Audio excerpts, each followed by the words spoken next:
Welcome, ladies and gentlemen, to the Saturday HOA Brunch, presented by Angius&Terry, LLP. Please sit back, relax, and join Brad Epstein and Jonathan Broderick for an hour of entertaining information about HOAs and HOA law. Well, good morning, Sacramento, and we don't take a weekend off. The Saturday HOA Brunch is in the house. Right, and this is like, what, episode 72, and it's a 4th of July special. Happy Independence Day, Right, everybody. Frank's got sparklers in the back right now while he's trying to work the soundboard, so this is our special Independence Day show. Frank Jolly on the sticks. Yeah. We're glad to be here. We're glad he is here. If you want to join us, it is 888-923-1380, 888-923-1380, and text us. We love your texts, and that number is 916-747-4622, 916-747-4622. And we had a great week. Yeah, I think so. I had Yeah. the first 2 days off of the week, so it was really great. You finally took a vacation. Yeah, a little bit. Short Yeah. one, a little sabbatical, 2-day sabbatical. I had a Yep. good time, though. It's a little birthday celebration. A successful community association trial, and today we get to talk about some really exciting subjects. What we do, remember, Jonathan, on the 4th of July, what we always do. Oh, it's a tradition now. It's a tradition now. We'll talk about things like fire safety, and we're adding this time earthquakes. And it's really important because the big question we're going to answer is whether boards of directors, whether they have a fiduciary duty to go ahead and buy earthquake insurance. That's a big question. Well, I have an office pool, too, in the break room that says, when's the big one going to hit? So I'm interested to talk about earthquakes. On the calendar, just putting X's on the days. Yeah, so we're going to talk about earthquakes. We're going to talk about fire safety. And we think that's really appropriate for the Independence Day weekend. Hey, have you seen that commercial on TV, that public service announcement? About what? The NFL player talking about fireworks and not holding fireworks. Yeah, maybe if we have time, we'll give some pointers out, too, of like the do's and don'ts of lighting fireworks off. Do's and don'ts. Yeah, right. We're also in going to your have community association. our FEMA recommendations for residents to have a checklist ready in case an order to evacuate homes during a fire is issued. So this is our safety one. We're going to save lives today. I know. You think so? Oh, absolutely. We can do that on the HOA brunch? Right. Oh, man. Right. So this is a Saturday HOA brunch brought to you by Angius&Terry, and I am Brad Epstein. With me, as usual, is Jonathan Broderick. All right. So what do you think? You rolled it out there. What do you think? Earthquakes. All right. So what we have done is we have taken a study of earthquakes in general. And so the two major earthquake areas are Los Angeles and San Francisco. The San Andreas Right. Fault, right? It's one of the big ones in California. San Andreas, Loma Prieta. Really? Yeah. Haven't heard of that one. Well, that was that huge one in 1989. Oh, when the World Series was going on. Yeah, I was like Right. 5 years old. Sorry, 6 years old. All right, so we'll fast forward to 1994 down in Northridge. Okay. All right, so we're going to focus on that one. We're going to focus on Loma Prieta, and we're going to focus on what boards of directors should do. So let's just answer this question first of all, and that is a community association board of directors, and they're confronted by the issue of what insurance to purchase, right? So we have different kinds of insurance, right, Jonathan? What are they? They're liability insurance. Liability. So that's to defend and pay for a judgment when someone sues. So that's third-party insurance, third-party liability. When someone sues the association, someone sues the board of directors, would be a little bit different, and that's what everyone refers to as D&O. Directors and officers. Directors and officers, errors and omissions insurance. Directors and officers, errors and omissions insurance. So that is when someone sues the board of directors for failure to do their fiduciary duty. So does the fiduciary duty include the obligation to buy earthquake insurance? How do we figure this out? That's a good question. But if I were on the board of directors in Southern California, I'd automatically have a line item in my reserve study for earthquake repair maintenance. Okay. Right? In the I'm sorry, you said in Southern California. You threw me for a loop on that one. Right. It's a little zinger. Right. Well, I have my zingers ready for you, so it threw me for a loop. Yeah. So a line item. Well, let's think about before you get to that issue. So that's sort of skipping the issue though of insurance. So you're saying, well, let's just have some money set aside that we will like a rainy day fund, and that is to take care of any kind of earthquake. How would you determine how much to Man, that put fund's in? getting big though, because they don't happen very often.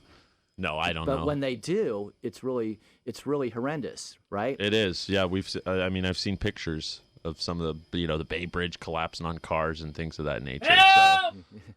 And that's what they'll say. And the issue becomes, I think that's a good point. So you put money aside for repairs.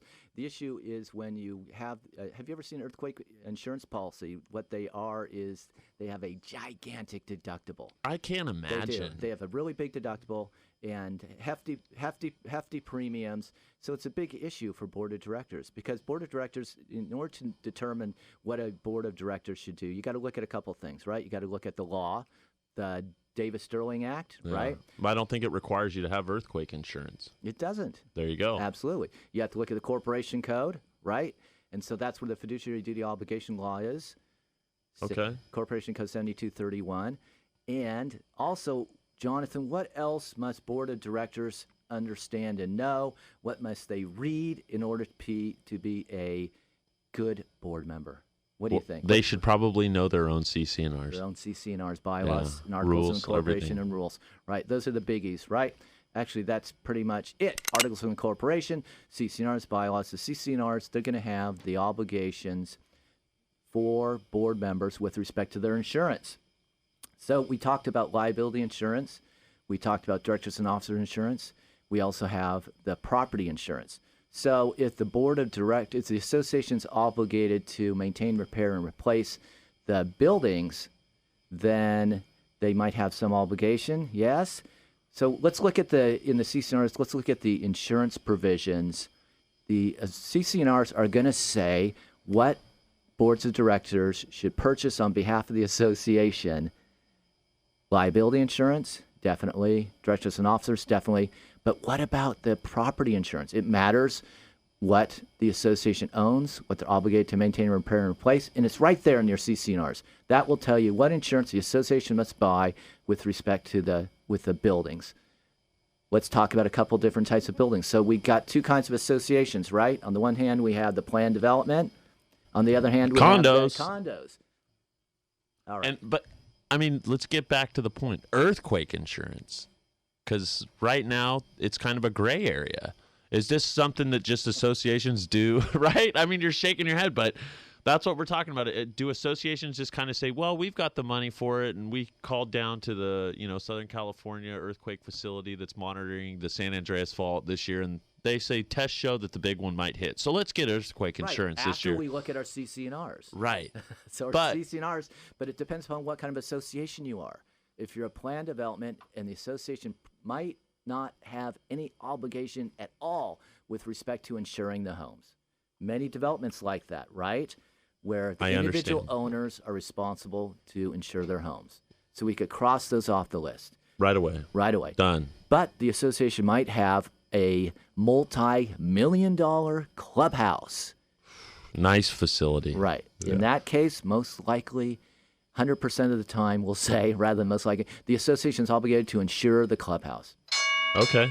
If it's a condominium development, then most likely, close to 100% of the time, the association is obligated to insure all the buildings. All the buildings.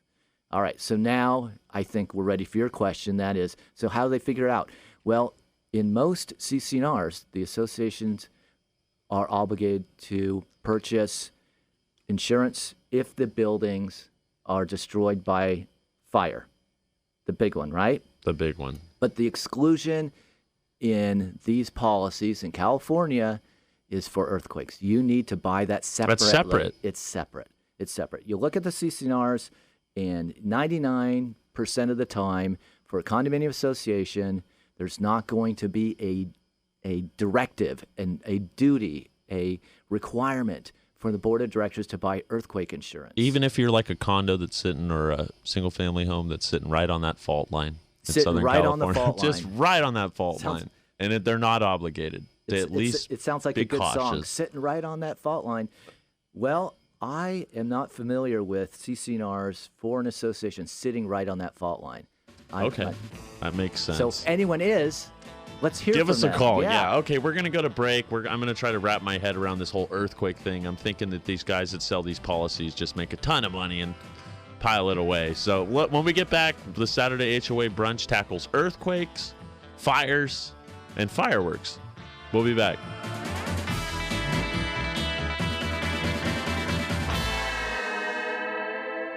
If your community association has a good relationship with their current management company, you can stop listening. However, if you are struggling with your current service provider, we'd love to talk with you to see if Omni Community Management would be a good fit. Transparency, education, communication, and trust are just 4 of the qualities that set Omni apart. This is Rolf Crocker, CEO of Omni.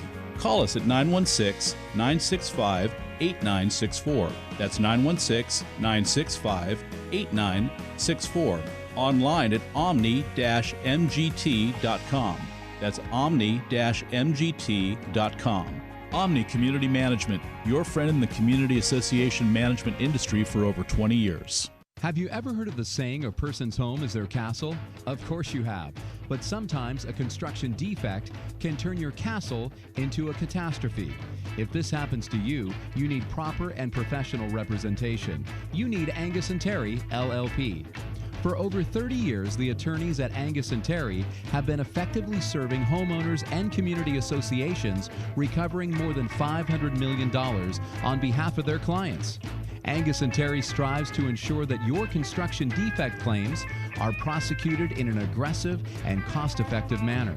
Angius&Terry will also continue to work with homeowners and community associations after the construction defect claims are concluded to make sure that the money received from builders is spent wisely and that your interests are protected during the repair process.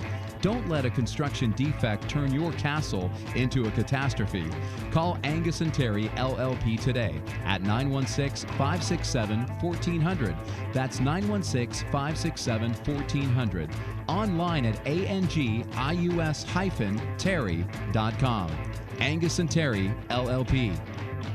Professional Parking Enforcement, or PPE, was created to provide effective parking solutions for all types of parking issues. PPE focuses on parking problems of HOAs and can quickly eliminate these problems through their system of property inspection, violation updating, ticketing, and enforcement. Contact PPE today at 702-283-0628, online at ppenv.com. PPE, promoting harmony in HOAs through parking and compliance enforcement. We take time to understand your community's needs. Silver Creek Association Management. We solve small problems before they become big ones. Silver Creek Association Management. We help make your community a better place to live. Silver Creek Association Management. It's what we do, because an association is more than just a bunch of homes. It's a community of people. We work with you to make better communities so homeowners can enjoy better lives. Silver Creek Association Management. Online at sc-manage.com. That's sc-manage.com. News, opinion, insight. AM 1380. The Answer. You're listening to the Saturday HOA Brunch presented by Angius&Terry LLP. And now your hosts, Brad Epstein and Jonathan Broderick on AM 1380, The Answer. Man, I'm ready for some fireworks this weekend. 4th of July weekend. Yeah, it's going to. I live in a county where you cannot have fireworks. Really? Really. Which county? Placer. They don't allow fireworks. 0. Really? None. Huh. Right. Interesting. Unpatriotic county. That's, wow. that's my guess, right? No, but there's a lot of brush. You guys don't want your place to burn down. No. In a wildfire, which is our topic in a little bit. But let's stay on earthquakes. Okay, so again, the issue is whether a board of directors has an obligation to buy earthquake insurance. So the answer is if they're on the fault line. Oh, okay, on the fault line. Sitting right on it. On that one, so it's the same analysis whether you're sitting on the fault line or not, and that is you need to analyze it. You need to do a cost-benefit analysis. You need to talk to your insurance broker. You need to determine the cost versus the other issues with respect to your association. Go to your insurance guy. Does it really make a difference if you're on the fault line or far away from it? Absolutely. Absolutely. And you have to you can't guess, because that's not what the fiduciary duty obligation is all about. But most CCNRs don't obligate a board of directors to buy earthquake insurance. You know what I'm wondering, it's if there's a choice. Yeah, but I'm wondering though, because boards of directors can rely on experts. I'm wondering how many of them often every year reach out and go, let's call this seismic expert. Let's just check in, see what he's reading underneath the ground and see if there's any moving around on the San Andreas Fault, and let's decide this year if we think that his analysis as an expert It's Right, going to push us in the direction of wanting to purchase earthquake insurance. Right, at a break. And this is Frank says he has earthquake insurance for everything. So you're more taking more cynical approach that your insurance guy, gal, the broker, the agent is going to push you into purchasing earthquake insurance. That's not my experience. And I think that they have an obligation not to push it like that, and they don't. Right. And but it is an obligation to give it some thought. So wait, I just want to check then. The obligation of flood insurance, earthquake insurance. Flood is different, Jonathan. Is it? Flood is different because if you're in a flood zone, which is a standard that you can actually see because you can go to a flood zone map. It's made by the federal government. Then you got to believe those guys, right? They're always right. All right. Well, speaking of the federal government, so the Federal Emergency Management Agency, FEMA, they recommend that residents have a checklist ready in case in order to evacuate homes during a fire. So if there's an order to evacuate a home, for instance, in a fire, in order of importance, here's the things that you want on your checklist. What do you think the number one thing is to get out of the house? The number one thing of all things you want out of that house. Your family photos. Almost. It's family pet. It's the people, and if possibly, as safely possible, the pets. Number one. Number two is prescriptions. So number one. That's important, huh? Right. Oh, absolutely. You don't want people running out of their house that's on fire without their drugs, right? Well, if you take the drugs to keep you alive, right? Yeah. Okay. Yeah, you need the prescriptions. Number three is what you said, and that is papers, hard copies of documents or digital backups. Then personal needs, the basics such as food, clothes, and phone. And then next is priceless items like irreplaceable mementos and valuables. So people, pets, and parking, basically. People, prescriptions, paper, personal needs, priceless items. 1, 2, 3, so like 5 Ps. All right, so a zinger for you, Jonathan. Zinger for you is, you remember the King Fire? Oh, yeah. Yeah. And that was in El Dorado County. Right. And it was pretty big. It was. You're going to ask me how many acres? I'm going to ask you how many acres. All right. I'm going to say it burned over 75,000 acres. 98,000 acres. Just shy I of went on the 100,000. conservative side. What a shame, because we believe it's arson. And I don't know what's going on with that case, because I remember that they caught a person, the alleged perp, and I don't know what's going on with the case. But in any event, Jonathan was pretty close, so we're going to give him nothing today. Yeah. He said 75,000. I was off by 23,000 acres. And it is 98,000. All right, so what we have done in our study is we looked a little bit about L.A., and there's a great L.A. Times article. And what this article talks about is an interesting subject, and that is soft stories. And this is a construction architectural term, Jonathan. So soft stories, do you know what a soft story is? Nope. Okay, a soft story is when one of the stories to the building, and it's usually it's the bottom one, is when there are big openings that take away the ability to have shear walls.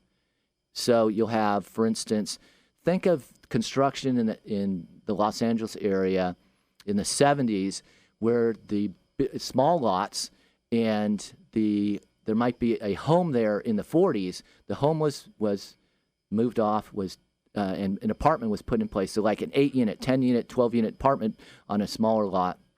Because LA is so car-oriented, the first floor is carports. So basically the building's on stilts, right, with a big open space down below.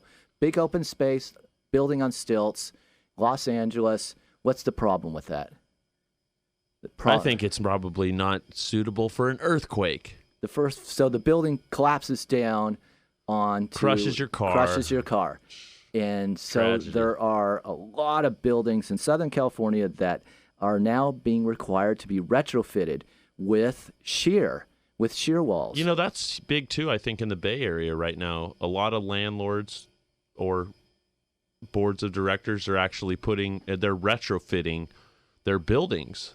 And it's what, like a seismic retrofit or earthquake retrofit? It is exactly. In fact, a couple years ago, what happened was the city of San Francisco, they designated buildings that they believed require retrofitting.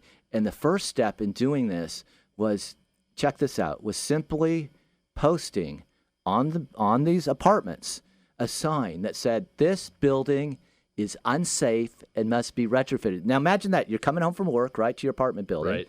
You have something to say? No, well, my question was going to be then, so say you're in a community association on the peninsula in San Francisco, and your board of directors decides, you know what, we need to retrofit our underground parking garage so that it's capable to take the impact of an earthquake. So you spend all this money to put in this seismic retrofit, right, for your building. Are you obligated because you spent that money to do the retrofit to prevent damage for an earthquake to say, you know, we also better just buy an earthquake policy? Because if we decided that we needed to be cautious enough to retrofit our underground garage and our structures, then why wouldn't you have the duty to say, you know what, our reserves are healthy, let's go ahead. We live out here on the San Francisco Peninsula. There was a big one in '89. We should go ahead and we should just buy earthquake insurance. So you think if the chance is big enough to do retrofitting, that it also obligates you to buy an insurance policy? Well, why go halfway? That's a great analysis, Jonathan. Why go halfway? Right. Why go halfway? Right. If you're going to take one step, take two steps. That's my only thing. I would look at it if I was a member. I'd come back to the board, say some tragedy happens, a big one. I'd go, well, that's great. You guys just did this huge special assessment so that we could retrofit our building, right, for an earthquake.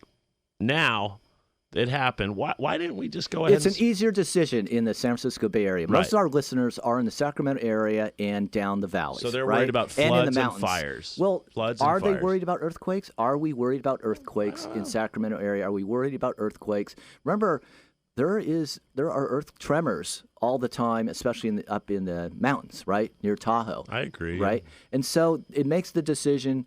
Maybe I guess you could look at it two ways. One is the decision's a lot easier in the Bay Area, no question.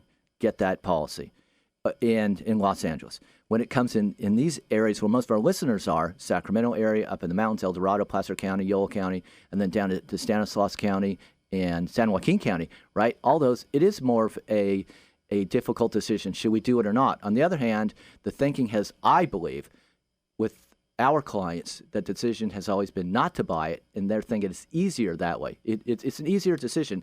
Also, do we see a lot of that soft story construction out here? I gave it some thought. I mean, I don't really see it. There's not. Don't a ton really of see it. There's not, and that is because that type of construction where you have the open areas on the first floor where the building can collapse on it with lack of shear, that is because the premium. There's not enough. There's a shortage of land. More people than land up here, right, and through the valley. Although you would think otherwise when you see kind of the parking situation in some associations, it is a lot different. There's more land, and there's not a lot of building that needs to be up, straight up. Well, you look at, say, downtown Sacramento, though, right? That new arena, that's nice down there. Not to change the subject. All right. But you're really looking forward to the basketball season. I am. And so the construction's a little bit different. Downtown, you don't see... I don't see that, the soft stories in downtown Sacramento. No, you if someone don't. wants to text or call in, then they could let us know. What they think about soft stories. 916-747-4622.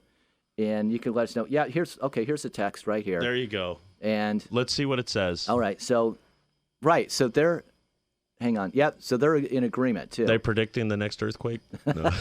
Go ahead. What's the text say? No, the text is saying that kind of construction is not very prevalent in the Sacramento area. Certainly not. How about in Stockton area? You have a lot of familiarity with the Stockton area. Yep. Flood insurance all the way. Right next to the Delta, right there almost at sea level. But earthquakes, meh. Not so much. Yeah, and the structure, the structures, we don't have the soft stories. One thing I wanted you to cover, Jonathan, before we move on is shear walls. And so I'm not sure all our listeners know what a shear wall is. So it would be great if you can let us know, describe the structural engineering construction term, shear wall. Shear walls. Right. It's a structural system composed of brace panels, right? Shear panels. But it also is, counters the effects of a load on a structure. The lateral load, right? Which is back and forth. Well, it can, or a structural load, like on top, pushing down. It just depends. There's a lot of applications for shear. Okay, I'm not sure I fully agree with you on that last one. Well, we'll look at this during the break and come back. You want to just duke it out. We'll be back. Having trouble understanding your community association's reserve study? Does your HOA's reserve study seem to be written in a strange language? Hi, I'm Robert Browning, owner of the Browning Reserve Group. At the Browning Reserve Group, we have been providing easy-to-understand reserve studies since 1999. We actually listen to our communities and help them plan for the future. Find us online at browningrg.com. That's browningrg.com, or toll free at 877-708-0600. That's 877-708-0600. Clarity from complexity, the Browning Reserve Group. If you are a community association or manager, you know your banking relationship is vital to your success. At Sacramento Bank of Commerce, a division of Redding Bank of Commerce, our industry expertise and personal attention make that task a breeze. With our specialized banking, lockbox, online banking, and remote deposit capture, trips to the bank are no longer necessary. And Sacramento Bank of Commerce can help your communities with a loan to repair, replace, or upgrade the investment. For local decisions and in-house processing, get in touch with our team today. Call Sacramento Bank of Commerce at 916-772-0131. Member FDIC, Equal Housing Lender. Does your HOA community need help with reconstruction or repairing damage caused by construction defects, dry rot, or just normal wear and tear? Hire the pros.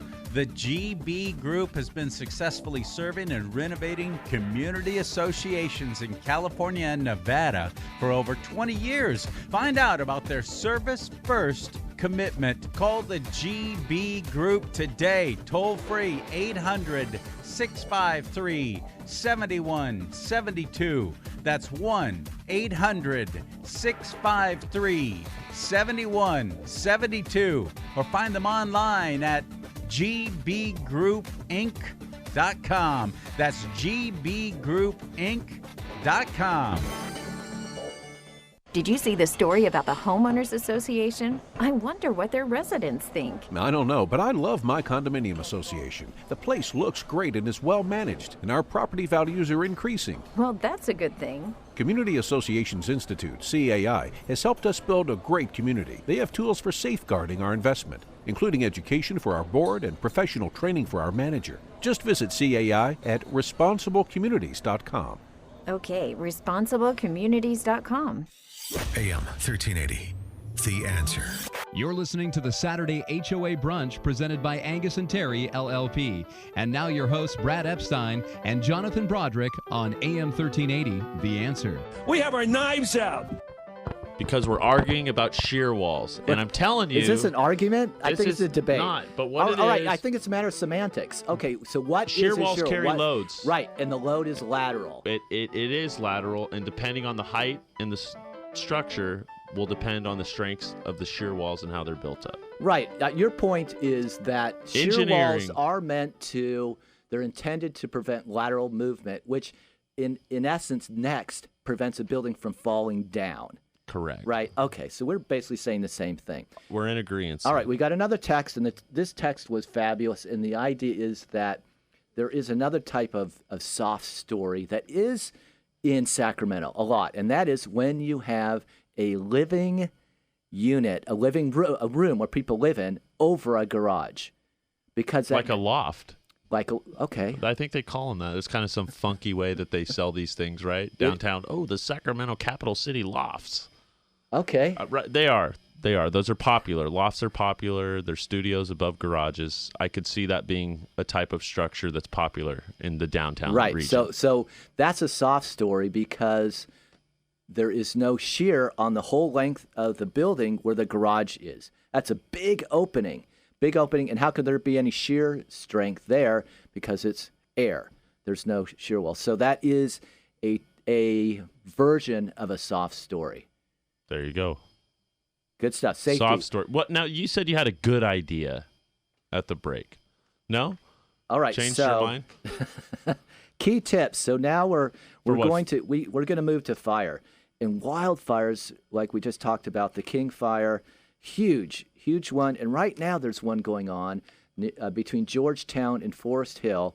I actually had an appointment Friday, like yesterday, to speak with one of my best board members. And this board member lives in Georgetown. This board member was unavailable to speak with me on Friday because of that fire. What is it? Is it now I got a question. Close by 12%? Or? Well, you got the first question I was going to ask you. So how many acres do you think that the Trailhead Fire, which is the current one, has consumed? That's the current one that we're talking about. You already hit the 12% right on the head. That's how much is contained. It's still only contained 12%. Well, it's been that way for 4 days. Well, that's terrible. I mean, it's probably getting a little bit closer. Or maybe not. Maybe not. But it's hot out. It's dry out. We still have somewhat of a drought out. So, but I want to think, how many acres do you think it's consumed? The Trailhead Fire. I am going to say 3,500. No. Pretty close? No, you're way off. Way off. Yeah, it's almost 2,300 acres. Last time I watched the news, I think that's what they said. 2,300, and I said 3,500? Yeah. And I'm way off? Yeah, well, kind of. I mean, I was 23,000 off the acreage for the King Fire. So I guess you win that one. The National Fire Protection Association has developed guidelines for communities vulnerable to wildfires. The bedrock fire-wise principles involve reducing the fuel on properties that could spread the blaze. Here's some key tips, Jonathan. From the NFPA. NFPA, and this is for fire-wise communities. And we represent many of those up in the, what counties would that be? Well, Nevada, the foothills. Placer, Sierra El Dorado. Nevada's in the foothills. Okay. That's fair. All right. Number one, keep flammable plants and mulches at least 5 feet away from homes. 5 feet away. Keep those plants and mulches at least 5 feet away from homes. Okay. Got that on my list. But I don't see that. Really? I don't see that. I see it. I mean, I shouldn't say that. I see a lot of violations of that because it's so nice to have those plants near your home. 5 feet. All right. Clear roofs, gutters, and decks to remove pine needles, dead leaves, and other debris. Clear roofs, gutters, and decks to remove pine needles, dead leaves, and other debris. That one makes sense too. In addition, that's going to keep the building from developing mold. With water being contained there by the pine needles, dead leaves, and other debris. Number 3, prune low-hanging limbs from trees. That makes sense. Little maintenance. Call the landscaper if you don't want to do it yourself. This next one is one where we have had to represent associations in enforcing against individual owners. And this one is move those wood piles away from homes in the non-winter months. Move the wood piles away from homes in non-winter months. So what we have is individual homeowners at the communities that we represent, and they are accumulating piles of wood too close to the home. Could you enforce that? Fire safety precautions, right? Like there's requirements that certain communities have to How do we know? It depends on, obviously, the governing documents, the bylaws, and the rules. But there you go. Can you go around and say, we do have a provision in our CC&Rs that say during fire season, when the Smokey the Bear sign is up and says that there's a high risk of fire, you're required to move that log pile at least 5 feet away from your home. Oh, yeah. Really? Absolutely. Well, the association, how can they enforce it? They can send them a mean letter. Pretty much, right? What after that? After that, set up a fine schedule, and they can just start hammering away. Take them to court. How about call them to a hearing after the warning letter? Call them to a hearing, and then the association can impose fines, suspend the rights of the owner to use the recreational facilities, be on the board of directors, or vote in association elections. If they have recreational facilities. If they do. And the association can also, if the association CC&Rs provide for imposing this special individual assessment, right? That is, people like those too. That's like an accolade when you get one of those. Oh, look at this, honey. We got a special individual assessment. Right. But So what is the special individual assessment? This is the assessment that the association can impose against a particular owner for their failure to comply with the association's governing documents. And the special individual assessment is made up of that cost that the association incurred to compel the owner to comply, and that is the attorney's fees. So when the association hires the attorneys and the attorney has to take action against an owner and the association has to spend money on that attorney, then the association, if the CCNR so allow, to impose a special individual assessment against the owner for those costs. Next is, we were at clear roofs, gutters, and decks, prune low-hanging limbs from trees, move wood piles away from homes in non-winter months, here's one, this last one, screen areas below patios or decks with fine wire mesh. Screen areas below patios or decks with fine wire mesh. I always thought that owners did this for another reason. Another reason entirely. Aesthetics. I mean, really? What are you going to do? Screen it off? It's going to stop the fire? The screen is? I thought it was to keep out rodents. Yeah, right. Or just trap them in underneath your house, all the rodents and bugs that are already there. Really? That's a precaution? Screen off the bottom of your deck? Think about it, Jonathan. You screen the area below the patio decks. Think how these patios and decks are in these wooded areas up in the hills. Imagine the home with the raised, cool deck all looking around out the at home, Lake Tahoe, right? There might be a hot tub. Yeah, right? And it's raised up. And what you don't want is the fire to reach underneath there. So a little screen is going to stop that. That's my point, right? Well, Jonathan, you're being very salty today. A little bit. Very cynical. Well, it's because I'm fired up. I'm on the NFPA website, and I don't think a lot of people take fire seriously. So I just want to throw a couple statistics out there for you. Do you know the fire department a fire department in our country responds to a fire every 24 seconds? And every year, there's almost $12 billion worth of property damage because of fires. And there's almost 3,300 civilian fire deaths every year. And there's almost 16,000 injuries because of fires. So, hey, everyone, have fun out at Red Devil today in the parking lot at Walmart when you light those things up, right? Because, this is a serious deal, right? A lot of people lose their homes because of these fires. It is. Now, something else that is creating this increase, and you didn't actually say that there are increased fires, but there are.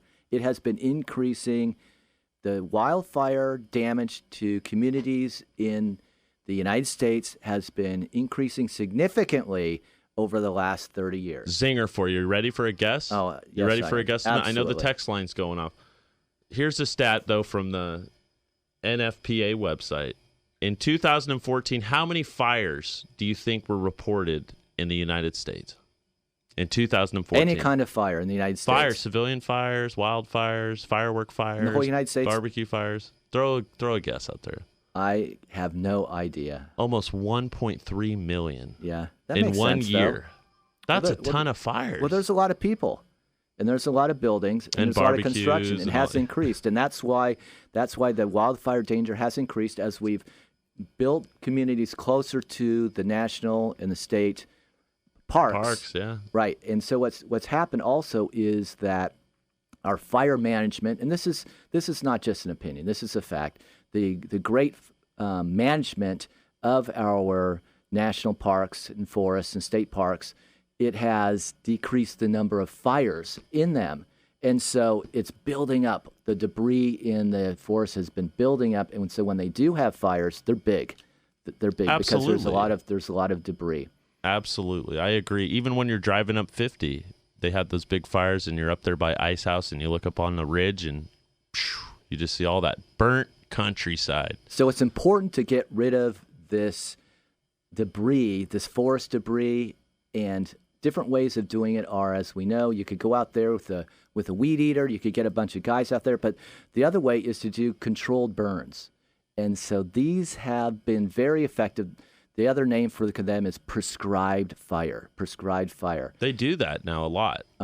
And it is much more, it's cheaper, it's more effective than going out there manually and getting rid of the debris. It does make sense in that effect. It's pretty expensive, though. It's pretty expensive. And then another way is that's kind of humorous, especially when you see it actually occurring, which we do around in the Sacramento area, is the sheep and goats that different organizations will rent to communities with a lot of green belts, natural green belts, and the sheep Could you and goats. imagine, like, hey, you guys are on the goat committee. Let's decide whether we want, what goats we want to have. I want to get on the goat committee. Jeez. All right. Well, when we come back briefly, since I live in a county where fireworks are legal, let's go over a bullet point list of safety precautions to use this weekend when you decide to light those things off. How about that? Fireworks. Sounds great. All right. Hi, I'm Morgan Fussell. My company, Broadband Agreements, negotiates cable television and broadband right of entry, access, and compensation agreements for your communities. At Broadband Agreements, we offer a free review of all agreements with a signed letter of authorization. Broadband Agreements will improve your community's income and/or savings, or you don't pay us a dime. Visit us at broadbandagreements.com. That's broadbandagreements.com. Or call me, Morgan Fussell, directly at 916-939-5026. That's 916-939-5026. Broadband Agreements online at broadbandagreements.com or 916-939-5026. The challenges presented by today's economy and rebounding housing market is forcing many homeowners association boards of directors to operate their HOAs more like a business. It's a balancing act of trying to stay solvent and still provide homeowners with quality amenities and services. One of the main challenges HOA boards are facing is attempting to recover unpaid HOA fees owed by delinquent homeowners. Collection efforts are often very time-consuming. If you want to get the HOA fees collection monkey off of your back, call ATC Assessment Collection Group. ATC is an attorney-supervised collection company, providing collection and foreclosure services to HOAs in both California and Nevada's most recognizable communities. Get back to what you actually volunteered to do as an HOA board member. Effectively oversee your community. Call ATC today at 916-641-1410. That's 916-641-1410. Online at atcacg.com. That's atcacg.com. ATC Assessment Collection Group. Professional Parking Enforcement, or PPE, was created to provide effective parking solutions for all types of parking issues. PPE focuses on parking problems of HOAs and can quickly eliminate these problems through their system of property inspection, violation updating, ticketing, and enforcement. Contact PPE today at 702-283-0628, online at ppenv.com. PPE, promoting harmony in HOAs through parking and compliance enforcement. We take time to understand your community's needs. Silver Creek Association Management. We solve small problems before they become big ones. Silver Creek Association Management. We help make your community a better place to live. Silver Creek Association Management. It's what we do, because an association is more than just a bunch of homes. It's a community of people. We work with you to make better communities so homeowners can enjoy better lives. Silver Creek Association Management. Online at sc-manage.com. That's sc-manage.com. AM 1380, The Answer. You're listening to the Saturday HOA Brunch presented by Angius&Terry, LLP. And now your hosts, Brad Epstein and Jonathan Broderick on AM 1380, The Answer. Right to life. A pro is sold right to life. You ready? Absolutely. I want to hear this. So, to do what? We are the Saturday HOA Brunch. We're glad you're with us, especially on this Independence Day weekend. If you want to text us, it's 916-747-4622. If you want to call in, 888-923-1380. Jonathan, you have some safety tips. Well, no, you look at tragedy, right? And you reflect, and then you try to make corrections for the future so that you don't have the same tragedy arise. There's a real popular commercial on TV. NFL football player. Right, and Bam! He lost some fingers. Yeah. Right. Guy had everything in the world, and you know what? He decided to get a little patriotic, and fireworks blew him off.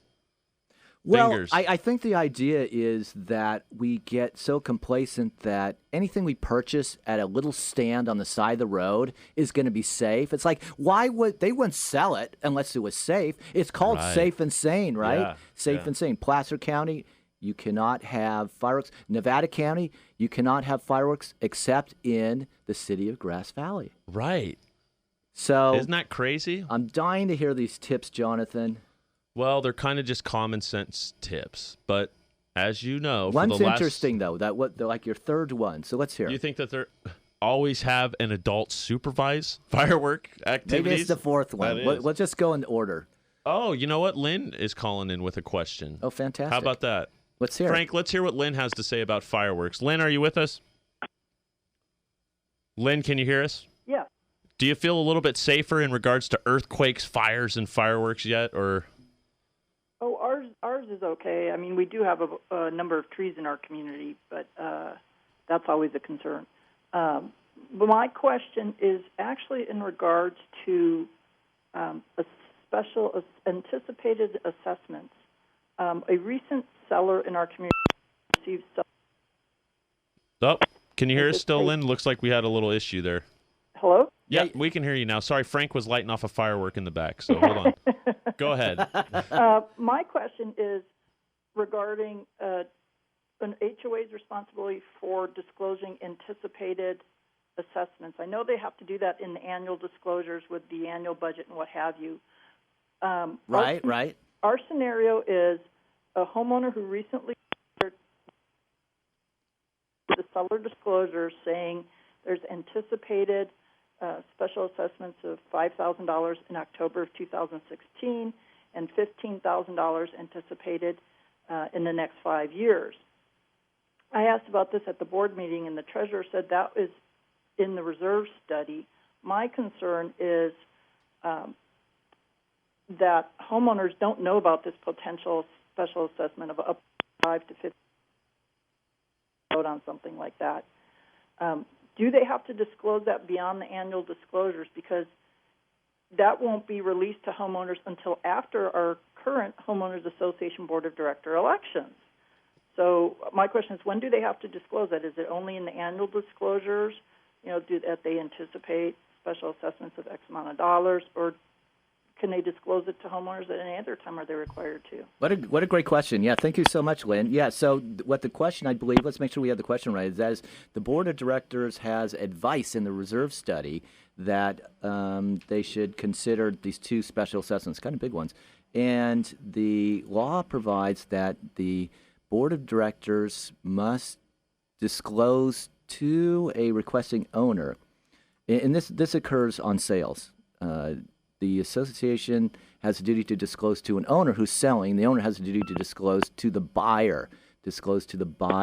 Owner discloses to the buyer this information, and that is anticipated special assessments. And this is when the board has decided it. Once the board has decided it, then it's required to be disclosed. My concern is that homeowners don't know about this potential special assessment of up to 5 to 50 vote on something like that. Oh, I got it. Right. Be released to homeowners until after our current Homeowners Association Board of Director election. So my question is, when do they have to disclose that? Is it only in the annual disclosures, or do they anticipate special assessments of that? Okay, I got you. So now we're taking it completely outside the realm of when a home is being sold. It's just the Association Board of Directors. They're looking at the reserve study.